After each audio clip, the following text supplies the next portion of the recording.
குத்துவிளக்கு. அத்தியாயம் 6. நடுநிசியில் தெரு வழியே பழங்கூரான் உலா வர காரணம் என்ன என்று கிராம சபை இவனிடம் கேட்டது. தெற்கே காடுகள் அழித்து கிராமங்கள் உருவாவதால் மிருகங்களின் நடமாட்டம் கிராமத்தில் இருப்பதாகவும், அதிலும் நரி, சென்னாய், கழுதை, புலி போன்ற சிறு மிருகங்கள் ஆடு மாடுகளை சேதப்படுத்த வருவதாகவும், அதன் பொருட்டே அவன் ஊரை சுற்றி சுற்றி வருவதாகவும் சொல்ல, அதிலும் குறிப்பாய் நரியின் தடயங்களை தான் கண்டதாகவும் சொல்ல, ஆடு மாடுகளுக்கு ஆபத்து என்றதும் கிராம சபையோ மிரண்டு போனது. தெற்கு எல்லையில் அவன் காவல் செய்ய அனுமதி கொடுத்தது. புலவரை பற்றி தனக்கு ஒரு புகார் இருப்பதாக பழங்கூரன் கூறினான். என்ன என்று கிராம சபை கேட்க, கணவன் இல்லாத உமையாளோடு புலவர் நெருங்கி பழகுகிறார் என்று நடு சபையில் பேசினான். ஒரு கிராம அதிகாரி நடு இருக்கையை விட்டு கீழே இறங்கி அவன் கன்னத்தில் ஓங்கி அறைந்தான். உமையாளை பற்றி எங்களுக்கு தெரியும். அவள் நெருப்பு. இன்றளவும் கோயிலுக்கு உழக்கு நெய் வார்த்து கொண்டிருக்கிற குத்து விளக்கு. நெருப்பை அசுத்தம் என்று எந்த நாயும் சொல்ல முடியாது என்று கூச்சலிட்டார். சபை அனுமதியின்றி அவன் நரிப்பள்ளத்துக்கு நுழையக்கூடாது என்றும் கட்டளையிட்டார். அன்றிலிருந்து உமையாளை பார்க்க புலவர் வரவே இல்லை. உமையாளும் எவரோடும் பேசுவதில்லை. அவளுடைய மகன் வீரன் மட்டும் பணமோ மிளகோ ஏலமோ அல்லது மாடுகளோ பிறர் மூலம் அனுப்பி வந்தான். கங்கை கொண்ட சோழபுரத்தில் நீ செய்த கூத்தால் நரிப்பள்ளம் கிராமத்துக்கு இழுக்கு ஏற்பட்டிருக்கிறது. கழுதை புலி ஊரா என்று அதை கேட்கிறார்கள். உன்னால் ஊருக்கு நன்மை செய்ய முடியாவிட்டாலும் தீமையாவது செய்யாமல் இரு. உழக்கு பொற்காசுக்காக ஊரை அடகு வைக்காதே. இன்னொரு முறை என் தாய் பற்றி தவறாக ஏதேனும் சொன்னால் உன் தலை உன் உடம்பில் இருக்காது. என்னுடைய கௌரவம், என் மதிப்பு உனக்கு தெரிய வேண்டுமெனில் தஞ்சை ராஜராஜேஸ்வரர் கோயிலுக்கு வா என்று வீரன் சொல்லி இருந்தான். பழங்கூரன் குன்றன் அதற்கு பிறகு வாலாட்டவில்லை. தஞ்சைக்கும் போகவில்லை. உமையாள் மட்டும் பெரிய வில் வண்டியில் ஊர் பெண்கள் சிலரோடு தஞ்சைக்கு போய் வந்தாள். ராஜராஜேஸ்வரம் கோயில் பார்த்துவிட்டு மூர்ச்சையானாள்.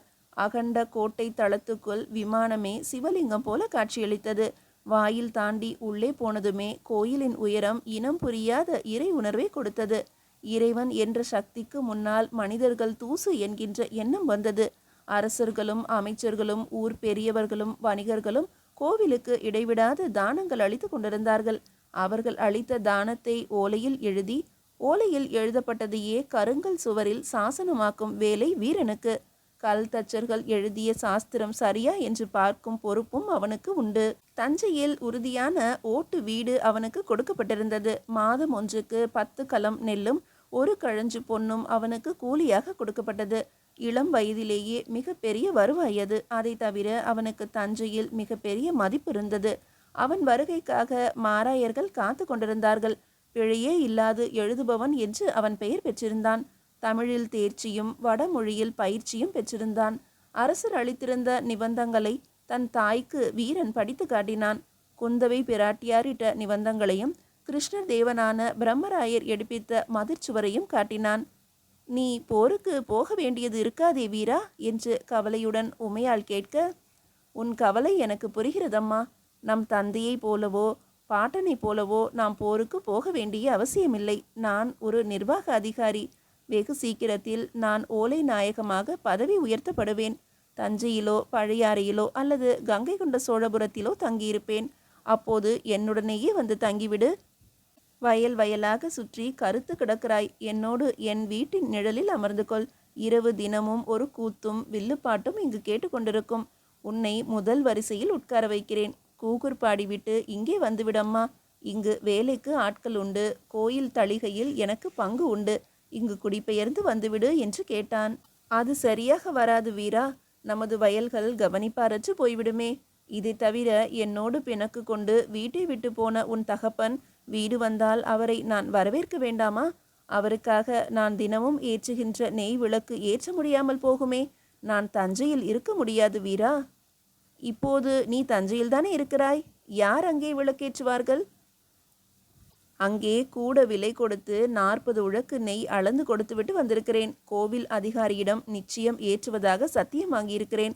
ஒவ்வொரு நாள் மாலையும் அங்கே விளக்கேற்ற வேண்டுமே என்ற கவலை எனக்கு வராமல் போவதில்லை. நரிப்பள்ளம் கூகுர்பாடிதான் என் இதயம். என் மரணம் அங்கேதான் ஏற்படும். உனக்கென்ன வயதாகிவிட்டதம்மா? மரணம் பற்றி பேசுகிறாயே. என் வயது பற்றி சரியாக தெரியவில்லை வீரா. ஆனால் 40 ஆண்டுகள் ஆகிவிட்டன. முன்பு போல வெகு தூரம் நடக்க முடியவில்லை. வில்வண்டி அனுப்பியதால் வந்தேன். அதிலும் தூங்கிக் கொண்டுதான் வந்தேன். உனது திருமணம் பற்றி பேசவும் வந்தேன். அம்மா, நான் திருமணம் செய்து கொள்வதாக இல்லை. ஏன்? தேவரடியாள்கள் எவரோடாவது உறவு வைத்து கொண்டிருக்கிறாயா? ஆமாம்.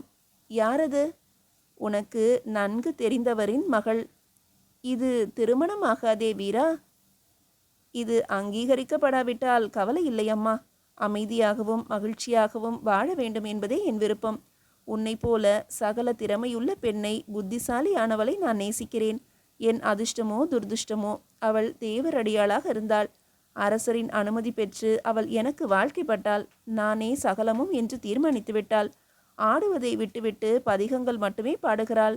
அம்மா, உனக்கு இதில் வருத்தமா? உமையாள் கண்மூடி யோசித்தாள்.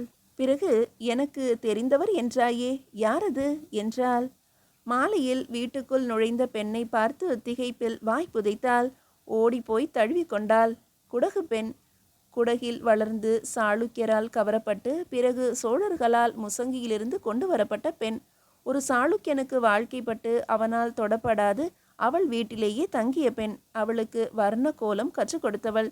அவள் கையால் கஞ்சி குடித்தவள். உமையாளை சமையலில் தேர்ச்சி பெற வைத்தவள். அந்த கிழவி எங்கே? உமையாள் பரபரப்பாக கேட்க, வந்த பெண்டிற்கூட்டம் மௌனம் சாதித்தது. போன ஆண்டுதான் காவிரி வெள்ளத்தில் இறங்கி தன்னைத்தானே மாய்த்து கொண்டாளாம். தற்கொலையா?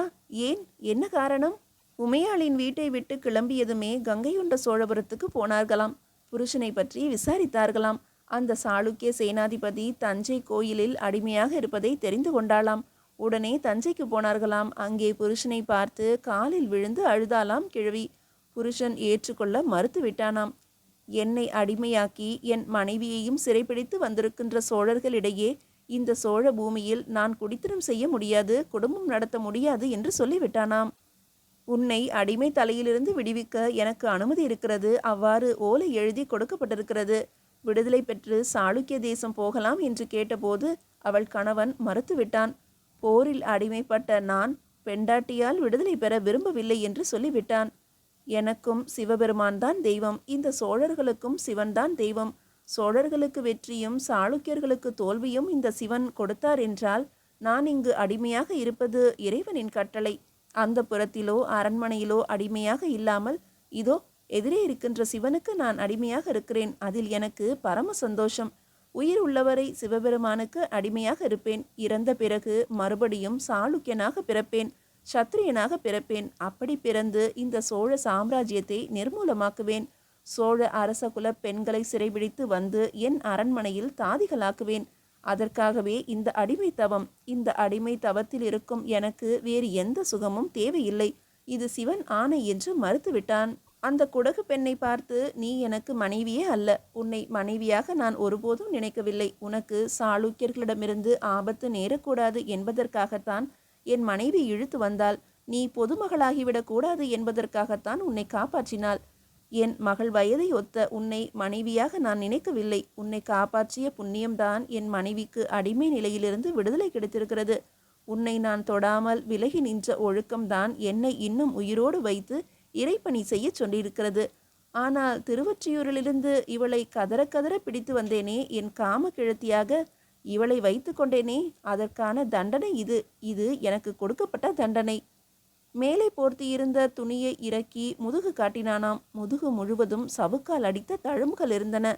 சாளுக்கிய சேனாதிபதியாக இருந்த என்னை சவுக்கால் அடித்து அடித்து சாதாரண மனிதனாக்கிவிட்டார்கள். இந்த சவுக்கடிக்கு பதிலடி தராமல் போவேனா? அடுத்த பிறவியில் தருவேன். இது சிவன் மீது ஆணை என்று சூளுரைத்தான். குடகு பெண் கையிலும் விடுதலை ஓலை இருந்ததால் வேளத்துக்கு கொண்டு போகப்படாமல் பொதுமகளாக்காமல் கோவில் வேலைக்கு போகச் சொல்லி விட்டார்களாம்.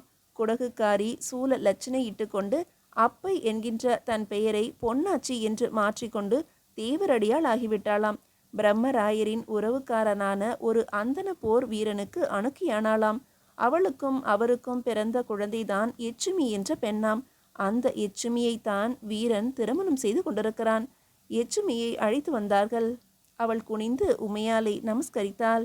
அவள் முதுகிலும் தேவரடியார்களுக்கான சூழ லட்சினை இருந்தது. எச்சுமி சூளுற்றிருந்தாள். வேளாளர் குல வம்சாவழி அருந்து போயிற்று. எச்சுமிக்கு பிறந்தவளை வேளாளனாக கொள்ள முடியாது. வீரமும் விவசாயமுமாக இருந்த குலம் இந்த வீரனோடு நின்று போயிற்று. எச்சுமி 7 மாத கர்ப்பிணியாக இருந்தாள். உடம்பு மெலிந்திருந்தது. முகத்தில் சோகை இருந்தது. வயிற்றில் ஆண் குழந்தை இருந்தால்தான் இப்படி சோகை வரும். நிர்வாக அதிகாரிக்கும் தேவரடியாளுக்கும் மகனாக சோழ தேசத்தில் பிறந்தவன் என்னவாக வளருவான்? பதிகம் பாடுவானா, இல்லை ஓலை எழுதுவானா? எதுவாயினும் சரி, அவன் போருக்கு போக மாட்டான். பிறர் தலை கொய்ய மாட்டான். தன் தலை கொய்து கொள்ள மாட்டான். உமையாளுக்கு வருத்தமாகவும் இருந்தது, சந்தோஷமாகவும் இருந்தது. அம்மா எச்சுமி பதிகம் பாடுவதில் வல்லவள். ஒரு பாட்டு கேட்கிறாயா? எச்சுமி மரத்தூண் ஓரம் உட்கார்ந்து கொண்டு தோடுடைய சிவன் விடையேறி என்ற பதிகத்தை பாடினாள். பண்ணும் கவிதையும் நெஞ்சை கவின. ஞான சம்பந்தர் பெருமான் பற்றி எச்சுமி கதை பாட்டாக சொன்னாள். உமையாள் எச்சுமியை அருகே வரவழைத்து தலையை தடவினாள். தன் கழுத்தில் அணிந்திருந்த காரையையும் காசு மாலையையும் புஜத்தில் அணிந்திருந்த வங்கிகளையும் குரங்குச்செறி என்ற நகையையும் கால் தண்டையையும் கைவிரல் மோதிரங்களையும் அவிழ்த்து உமையாள் எச்சுமிக்கு பூட்டினாள். குழந்தாய், உன்னை நான் ஏற்றுக்கொண்டேன். என் ஊர் ஏற்குமா என்று தெரியாது. உன் குழந்தைகளுக்கு போரற்ற வாழ்க்கையை பற்றி சொல்லிக்கொடு. இது கலிகாலம். குலப்பெருமைகள் பேசுவதில் இனி பயனில்லை. ஜாதி சண்டைகளும் தேவையில்லை. ஒழுக்கத்தோடு உன் புருஷனை போற்றி பாதுகாத்து வா. பதிகம் பாடி எல்லோர் மனதிலும் இறை உணர்வு ஏற்று. எங்கே இன்னும் ஒரு பாட்டு பாடு என்று உமையாள் கேட்க எச்சுமி பாடத் தொடங்கினாள். அது கேட்க கேட்க உமையாளுக்கு நெஞ்சு விட்டு போயிற்று. பாட பாட பல பதிகங்கள் மனனமாயின. சரி, கிழவி ஏன் செத்து போனாள்? புருஷன் கோயிலுக்கு அடிமையெனில் தானும் கோவிலுக்கு அடிமை என்று கிழவியும் சிவத்தொண்டு செய்தாள். மாலை கட்டியும் கோயில் பிரகாரம் துடைத்தும் வேலை செய்தாள். அதற்காக கூலி வாங்கி கொள்ள மறுத்துவிட்டாள். குடகு பெண் வீட்டில் மட்டும் ஒரு வேளை உணவு எடுப்பாள். துடைத்த இடத்தில் எண்ணெய் சிந்தி இருக்க யாரோ ஒரு சோழ வீரன் வழுக்கி விழ சுற்றியுள்ள பெண்கள் சிரித்து விட்டார்கள். யார் துடைத்தது என்று அந்த சோழ வீரன் கேட்க எல்லோரும் கிழவியை கை காட்டினார்கள். சோழ வீரன் அவளை எட்டி எட்டி பல முறை உதைத்தான். தலைமயிரை பிடித்து எண்ணெயில் புரட்டி இழுத்தான். அவள் புருஷன் சாளுக்கிய சேனாதிபதி இதை கை கட்டி பார்த்து கொண்டே இருந்தான். அவனை நோக்கி கை கூப்பி கிழவி அழுதாள். நான் அடிமை, எதுவும் செய்வதற்கில்லை என்று அவன் சொல்லிவிட்டான். 3 நாட்கள் நந்தி மண்டபத்திலேயே நீர் அருந்தாமல் கிழவி உபவாசம் இருந்தாள். 4ஆம் நாள் கோவிலை வலம் வந்துவிட்டு புருஷனை வணங்கிவிட்டு திருவையாறு நோக்கி நடந்து அங்கே படித்துறையில் ஒரு நாள் முழுவதும் அமர்ந்துவிட்டு விடியலில் நீரில் இறங்கி ஆற்றோடு போய்விட்டாள். உமையால் கொடுத்த ஓலையை முடிந்தால் அவளுக்கே திருப்பி அனுப்பும்படி சொல்லிவிட்டாள். அந்த ஓலை மீது பொன் பூசி பத்திரமாக வைத்திருக்கிறாள். பெட்டியிலிருந்து சுருட்டப்பட்ட ஒரு பொன் ஓலையை உமையாளிடம் குடகு பெண் எடுத்து கொடுத்தாள். காதிலிருந்து தொங்கு தோடுகளை கழற்றி உமையால் குடகுக்காரியிடம் கொடுத்தாள். இது 10 கழஞ்சு இருக்கும். இதை விற்று நந்தி மண்டபத்துக்கு அருகே நெய் விளக்கு போடு. தற்கொலை செய்து கொண்ட கிழவியின் மனம் சாந்தி அடையட்டும். அவள் மனக்கேதம் இந்த நெய் விளக்கால் தீரட்டும். உமையால் இப்படி சொல்லவும், அம்மா, உங்களிடம் வேறு நகையே இல்லை என்று பிள்ளை கவலையோடு கேட்டான். இது போதும். தங்க ஓலையை கிழவி காது தொன்னையில் மாட்டிக்கொண்டாள். மறுநாளே நரிப்பள்ளம் கிராமம் நோக்கி வில் வண்டியில் பயணமானாள். அன்றிலிருந்தே வாழ்க்கை விசித்திரமாக போய்விட்டது. வீசும் காற்றையும் எரியும் நெருப்பையும் ஓடும் நீரையும் விரிந்து கிடக்கும் பூமியையும் வானத்தையும் பார்ப்பதே உமையாளுக்கு வழக்கமாகிவிட்டது. கிழவியின் மரணம் அவளை உலுக்கிவிட்டது. கிழவியின் மரணத்தை விட அவள் புருஷனான சாளுக்கிய சேனாதிபதியின் மரணம்தான் இன்னும் மோசமாக இருந்தது. ராஜராஜேஸ்வரத்தின் விமானங்களின் மேலேயுள்ள பொற்கலசங்களை துடைக்க சொல்லி அவனை அனுப்பினார்கள். அழுத்தி அழுத்தி பளபளப்பாக துடைத்தான். ஒரு நாள் முழுவதும் அங்கு இருந்தபடியே சுற்றி சுற்றி பார்த்திருக்கிறான். இருட்டிவிட்டது, கீழே இறங்கி வா என்று கத்தினார்களாம். இல்லை, போகிறேன் என்று பதிலுக்கு அவன் குரல் கொடுத்திருக்கிறான். தலைக்கு மேல் கரம் கூப்பி தரை நோக்கி பாய்ந்து விட்டானாம். மோதி சிதறி மதில் சுவரில் ரத்தம் தெரித்தது. கடைசி வரை அந்த கோவிலை ராஜராஜேஸ்வரம் என்று அவன் கூப்பிடவே இல்லை. பெரிய கோயில் என்றே அழைத்திருக்கிறான். சாளுக்கிய தேசம் வாழ்க, பெரிய கோயில் சிவனார் வாழ்க என்று கத்திய பிறகே தரை நோக்கி பாய்ந்தான். குடகுக்காரியும் எச்சுமியும் தஞ்சையை விட்டு வேறு ஊர் போய்விடலாம் என்றுதான் சொல்லிக் கொண்டிருக்கிறார்களாம். வீரனும் திருவையாறுக்கு அல்லது திரிபுவனத்துக்கு ஓலை நாயகமாக போக விண்ணப்பித்திருக்கிறான். தஞ்சையில் வாழ அவனுக்கும் பிடிக்கவில்லை. ஊர் மாறினால் தகவல் அனுப்புகிறேன் என்றார்கள். மாறின தகவல் வரவே இல்லை. ஒருவேளை அவன் ஊர் மாறவில்லையோ என்னவோ. ஆனால் புருஷனை பற்றி ஒரு நாள் தகவல் வந்தது. ஒரு உரியில் மண் சட்டி வைத்து பொன்தாமன் என்று பெயர் எழுதி அவள் வீட்டு வாசலில் வைக்கப்பட்டது. தஞ்சையிலிருந்து சாதாரண வீரன் ஒருவன் அதை தூக்கி கொண்டு வந்திருந்தான்.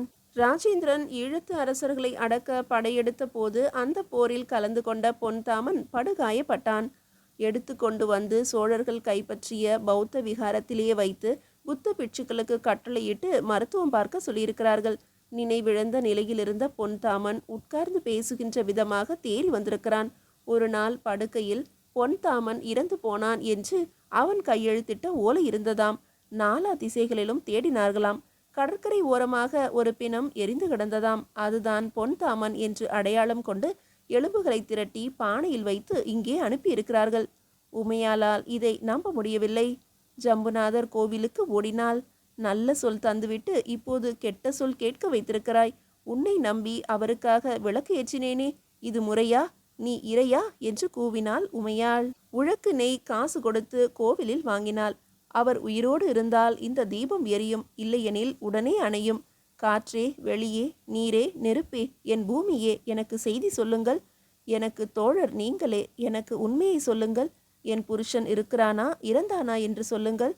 கோவில் விளக்கிலிருந்து நெருப்பெடுத்து தன் விளக்கு ஏற்றினாள். காற்று அசையாமல் இருந்தது. தீபம் சுடர்விட்டு எரிந்தது. மறுநாள் காலை வரை விளக்கின் அடியிலேயே உமையால் சுருண்டு படுத்திருந்தாள். அடுத்த நாள் வரை அந்த தீபம் அசையாமல் இருந்தது. அதை ஊர் ஜனங்களும் பார்த்தார்கள். அஸ்தி கலசத்தை உரியோடு எடுத்து வந்து இது என் புருஷன் இல்லை என்று கிராம சபை முன்பு வைத்துவிட்டாள் உமையாள். கிராமம் திகைத்து போயிற்று. இந்த செய்தி உறுதிப்படும் வரை உமையால் விதவை இல்லை என்று தீர்ப்பு கூறியது. அந்த அஸ்தி கலசத்தை தனியே புதைத்து பெயர் தெரியாத சோழ வீரன் என்று நடுகல் இட்டது. இந்த கூச்சல் நடந்த சில நாட்களில்தான் அரசரின் ஸ்ரீமுகம் நரிப்பள்ளிக்கு வந்தது. கோவிலில் ஸ்ரீமுகத்தை பிரித்து படிக்க ஆரம்பித்தார்கள். மீதியை அடுத்த அத்தியாயத்தில் காணலாம்.